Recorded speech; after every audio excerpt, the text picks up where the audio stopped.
Hi, welcome to this first episode of Defending the First Vision.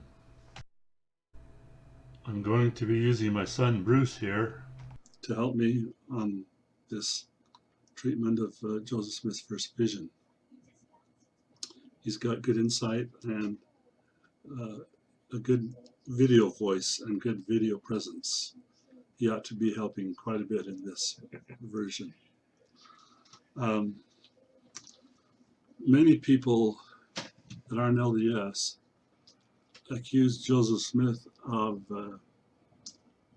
inventing the first vision, and their evidence for that is multiple versions of his first vision. Like in some versions, he says it was only an angel, or he supposedly says it was only an angel. Right. Another version supposedly says that he was visited only by Jesus. Right. In even another quote that they give us, it shows that he has been forgiven of his sins, and that was the purpose of the first vision. Right. So we're here to address those issues. But before we get completely into that, I'd like to let the viewer know that to judge someone else based on their own experiences is erroneous. It's kind of unfair. It doesn't carry too much weight because they don't know what Joseph Smith is going through. They weren't in his shoes. They weren't there. I always say it's tough to call it from the cheap seats. It's one of my favorite phrases I use. Yeah. So with that in mind, let's go into two types of defense. One would be, what if there are different versions? And there are. The other type of defense I'd like to go into is, well, the Bible's that way too. Not to tear down the Bible, but Right. to extend the same immunity that we're giving to Bible prophets to modern day prophets. Right. We can still believe in the Bible just like we can still believe in Joseph Smith, even if there are different versions. Let's start with examples from the Bible. Okay. There's Jacob's encounter with an angel. We suppose it's an angel because of many headings in the scriptures in the Old Testament that talks about Meeting an angel. Say angel, but in the actual text it doesn't say angel.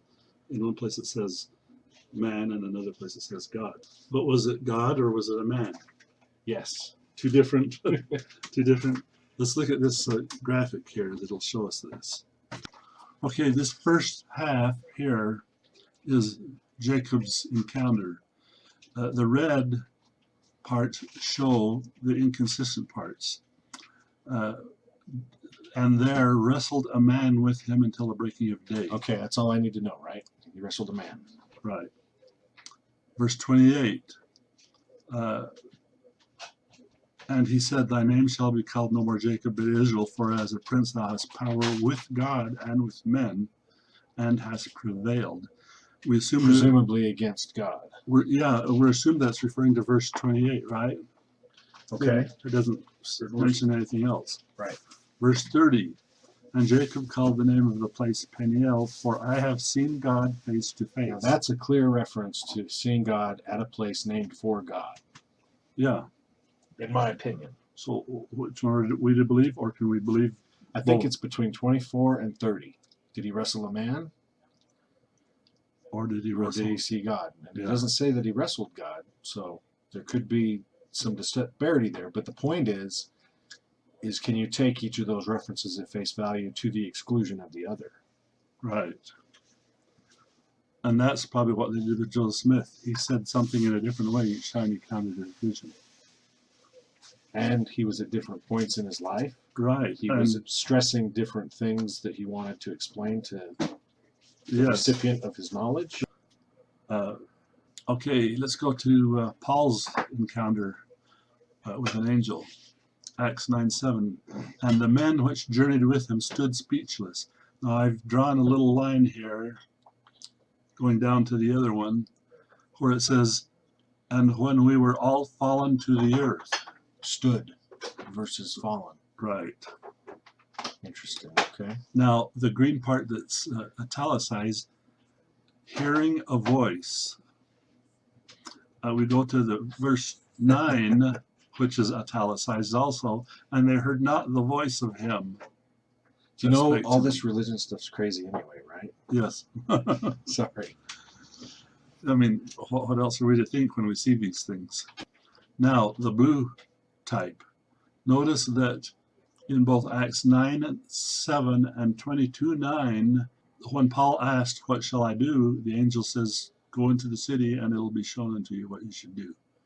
But when Paul tells the story in Acts 26:14, right there on the spot, the angel previews what is coming for Paul.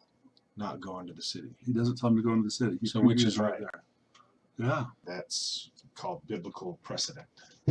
There's a biblical precedent for an imperfect person recording imperfectly details of a spiritual nature. Okay, now still on the subject of the Bible, I'd like to show a list of inconsistencies found in the Bible. Okay. Some people may have explanations for the different variations of Paul's first vision, and I've heard some of them, but I'd be interested in knowing how they can address these other issues. Now, these are inconsistencies in the Bible. They may not have to do much with doctrine or our salvation, but the point is that the Bible gives different accounts of all these things, and so it's like Joseph Smith's first vision. Should all of them be exactly the same, word for word? Well, look at 24. Did they or did they not all see the resurrected Christ? If they Right. didn't, then do we need to roast them the way that people are roasting Joseph Smith? That's is it relevant to our salvation that Joseph Smith saw God and Jesus in the first vision? Sure, the Mormons are selling it as an event that prompts the restoration, but are the details of that any less or more important than number 24? We've already covered number 27 and number 28, but look at all these variations. Any comment on that, Bruce? And I think it's just more of the same. And that's what apostasy really is zoning in on details that may or may not be all that relevant to the exclusion of other things. Very good. And so to zone in on any one of these things as proof positive that things aren't true is a mistake in reasoning. Yeah, I like that. Okay, let's go to the what if or why. Why do there appear to be varying accounts of the first vision? Or why do they seem to be inconsistent Or contradictory? I think the contradiction might be painted by critics Who misquote. or misrepresent the gravity of the apparent contradiction. Yes. And they also manipulate the quotes. Let's show how one quote is manipulated. Okay, this graphic represents two quotes from a popular book by a popular detractor of the church. They quoted both Brigham Young and John Taylor. The top one, the red print, shows what came out in the book. The Lord did not come to communicate to the meek, the lowly, the youth of humble origin, the sincere inquire after the knowledge of God. Oh, but the ellipses were faithfully presented there, right? I don't know. I imagine so. They could have, where the black type is shown, they could have used ellipses, but what It's does still the entire message show when just that red part is quoted? What Brigham really said is the entire paragraph. The Lord did not come with the armies of heaven in power and great glory, nor send his messengers panoplied with aught else than the truth of heaven. That changes it. That he didn't come with anything else other than the truth of heaven to communicate to the meek and the lowly, yes. So if you're gonna paraphrase this, you should say the Lord did not come with anything else less than the truth, right, to communicate to the meek. But that isn't the way they presented it in their book. Okay, let's look at the second quote. The red type shows that an angel came to Joseph Smith, and 4 years later, another angel came to Joseph Smith. And they're saying Brigham Young said this. They even quote, it's from the Journal of Detractors. He starts out with kind of an introduction. By and by, an obscure individual with a young man rose up and, in the midst of all Christians, and proclaimed the startling news that God had sent an angel to him. Stop. This happened after the angel Moroni came to Joseph Smith. So that's the introduction he started with. But he continues, going further back in time, that through his faith, prayers, and sincere repentance, he had beheld a supernatural vision, that he had seen a pillar of fire descend from heaven, and saw two glorious personages clothed upon with this pillar of fire, whose countenance shone like the sun at noonday, that he heard one of these personages say, pointing to the other, "This is my beloved Son, hear ye him." This occurred before this young man was 15 years of age, and this was the style of the remarks made by religionists 40 years ago. This young man, some 4 years afterwards, was visited again by a holy angel. Now, there was another quote in the same book that these quotes are found in, where they quote John Taylor as saying that the first vision was by way of an angel. But they left out a quote later on in that same talk where John Taylor refers to the first vision as being from the Father and the Son. So this means that John Taylor must have been mixed up in his notes when he said an angel the first time, because later on it does show him acknowledging that it was the Father and the Son that came to visit him. Right. But that part they left out of their quote. Now, it's human nature not to tell the same story the same way twice. It's probably impossible to tell the same story the same way twice. Right. Let me show a video of a story I told about what happened in Vietnam and after Vietnam. One time I drew up a newsletter with pictures and articles that was all done in by hand because I didn't have access to a typewriter in the field. But I made a newsletter. Instead of writing just a letter home describing things, I did it in the form of a newsletter where I had special articles. One of the articles was slamming the captain. The soldiers were looking over my shoulder and laughing, and the company sergeant came by and says, "What's going on?" And they showed him my newsletter.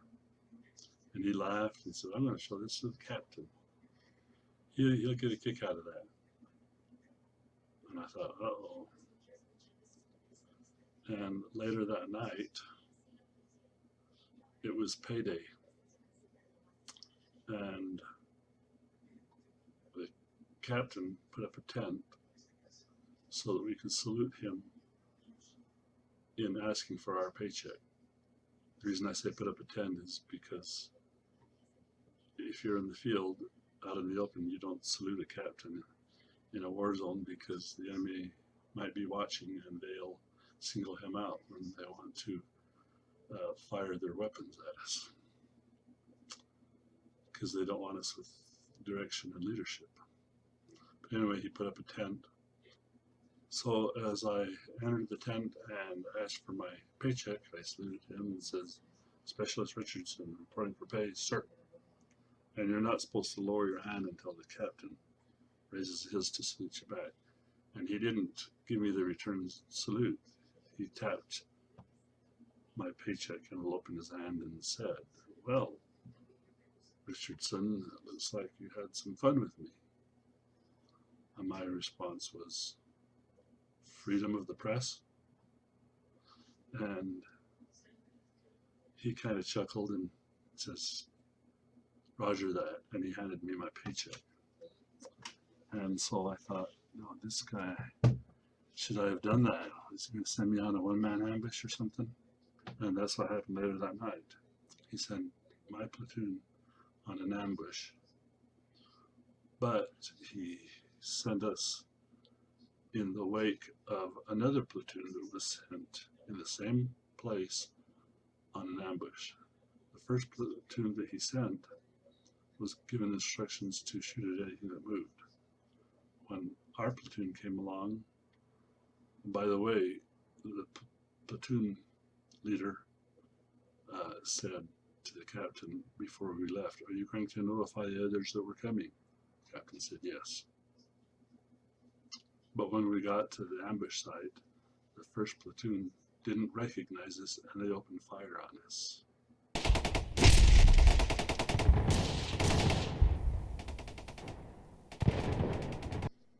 Luckily, no one was hurt, but I could see the tracers going chest level among our line.